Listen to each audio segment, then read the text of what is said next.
الرحیم۔ آج کا میرا موضوع ہے دارالعلوم دیوبند سے صادر ہوئے چند فتاوی۔ سوال نمبر ہے 27029 اور یہ فتویٰ صادر ہوا ہے اکتوبر 31 2010۔ بیداری میں رسول اکرم صلی اللہ علیہ وسلم کا دیدار۔ سوال کیا ہے کہ آپ نے ایک فتویٰ میں سائل کو جواب دیتے ہوئے لکھا ہے کہ البتہ رسول اکرم صلی اللہ علیہ وسلم کے بارے میں ہر جگہ حاضر و ناظر کا عقیدہ رکھنا یا یہ عقیدہ رکھنا کہ جہاں چاہیں آ جا سکتے ہیں درست نہیں۔ مفتی صاحب نے ایک فتویٰ میں یہ کہہ دیا تھا کہ رسول اکرم صلی اللہ علیہ وسلم کے بارے میں ہر جگہ حاضر و ناظر کا عقیدہ رکھنا یا یہ عقیدہ رکھنا کہ آپ جہاں چاہیں آ جا سکتے ہیں درست نہیں۔ نے الٹا سوال کیا ہے، اس سے متعلق جو اشکال میرے ذہن میں ہے وہ یہ ہے کہ بہت سے اولیاء اکرام سے متعلق یہ مشہور ہے کہ انہوں نے مختلف مقامات پر حالت بیداری میں فخر دو جہاں صلی اللہ علیہ وسلم کا دیدار کیا۔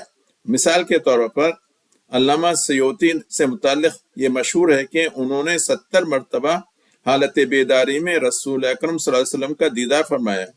دریافت طلب بات یہ ہے کہ اگر کوئی اللہ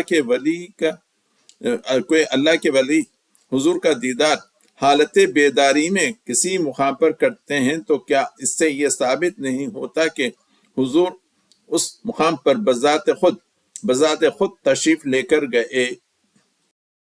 آپ کا جواب سنیے۔ اولیاء اللہ سے جو حالت بیداری میں حضرت صلی اللہ علیہ وسلم میں دیکھنا منقول ہے وہ از قبیل مکاشفہ ہے۔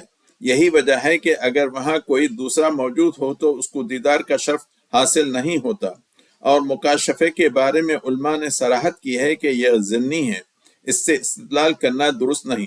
البتہ کتابوں میں بعض واقعات ایسے ہیں جن میں صراحت ہے کہ آپ صلی اللہ علیہ وسلم نے تشریف لے جا کر مظلوموں کی دستگیری کی ہے، تو یہ اذن خداوندی پر موقوف ہے۔ آپ صلی اللہ علیہ وسلم کے علاوہ دیگر اولیاء اللہ سے بھی ایسا ثابت ہے۔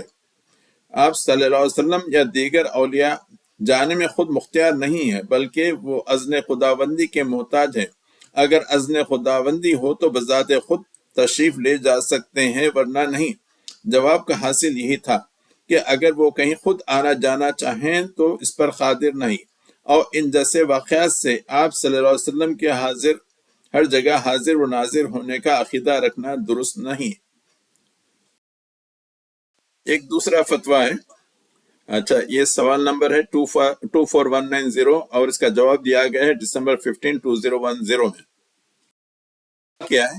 میں نے سنا ہے کہ ہمارے پیارے نبی صلی اللہ علیہ وسلم کے روزے کی مٹی اللہ کے عرش سے بھی عظیم ہے۔ روزے کی مٹی اللہ کے عرش سے بھی عظیم ہے، اس بارے میں آپ کی کیا رائے ہے؟